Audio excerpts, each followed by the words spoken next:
Salam planter Indonesia. Assalamualaikum warahmatullahi wabarakatuh. Ada sebuah pertanyaan yang menarik pada pagi hari ini adalah apakah ketika kita menanam ubi kayu itu atau ubi racun atau singkong itu Pak Pendi untuk menjadi tanaman sela atau tumpang sari pada kelapa sawit cocok enggak? Maka dapat saya sampaikan bahwa sangat tidak cocok sekali. Ada beberapa hal yang melatar belakangi ketika kita ngomongin singkong untuk tumpang sari dengan kelapa sawit. Yang pertama adalah ketika kita ngomongin singkong itu serapan unsur haranya sangat gede sekali, sangat besar sekali. Jadi beberapa tanaman-tanaman dengan umbi yang cadangan makannya di umbi, apalagi ini di umbi, di batang, gede sekali. Serapan unsur haranya sangat besar sekali. Jadi konsekuensi ketika kita mau melakukan tumpang sari dengan singkong, maka sahabat Debrol semuanya harus melakukan dua pemupukan. Kelapa sawitnya dipupuk, singkongnya dipupuk, boleh ya boleh. Itu akan tetapi untuk menutup tanaman itu sangat tidak sinkron.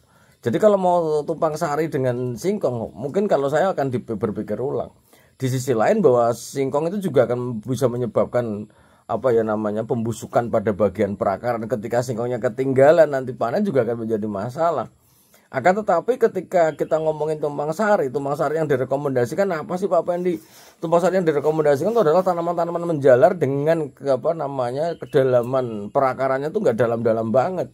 Sebagai contoh semangka, itu boleh. Kemudian kalau di gambut itu nanas, itu boleh. Walaupun balik lagi, tumpang sari yang terbaik itu adalah tanaman tumpang sarinya tetap dipupuk, kelapa sawitnya dipupuk. Nah, ini paling bagus. Misalnya mau tanam tumpang sari dengan kacang tanah, wah itu juga bagus.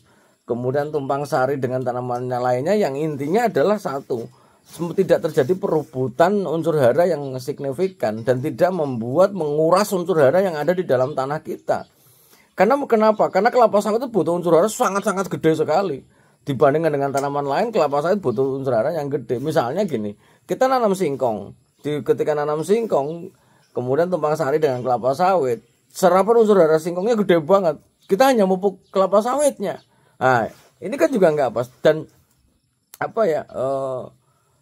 kalau saya sih tidak saya sarankan. Lebih bagus tanaman-tanaman yang mungkin dalam usia 1 tahun bisa diganti lagi lebih baik. Misalnya kayak kalau walaupun singkong 9 bulan panen habis, nanti ya balik lagi. Unsur haranya sangat kuat sekali nyerapnya.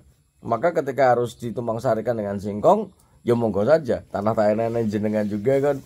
Tapi kalau saya cuma mengingatkan bahwa singkong itu serapannya luar biasa gede. Di sisi lain, kaum masakan mungkin, kemudian ada sedikit zat alilopati yang mungkin malah justru kurang baik bagi tanaman kelapa sawit, itu juga nggak pas untuk ditumpang sarikan. Lebih bagus tumpang sari jagung, itu ya lumayan bagus. Kemudian ada itu yang merambat jauh lebih bagus. Kalau saran saya selama dia belum menutup, bisa kita gunakan berbagai macam tanaman yang bisa tumpang sari untuk menghasilkan tambahan lainnya. Jangan kita memaksa singkong gitu loh. Ya memang sih kalau singkong memang ya kalau basa Wonosobo itu mayar itu ya santai gitu.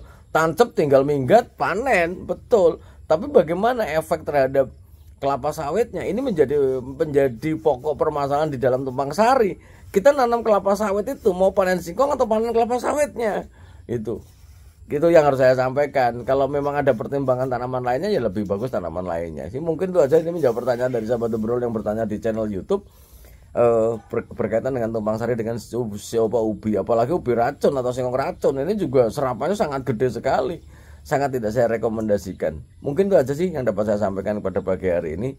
Salam planter Indonesia. Assalamualaikum warahmatullahi wabarakatuh.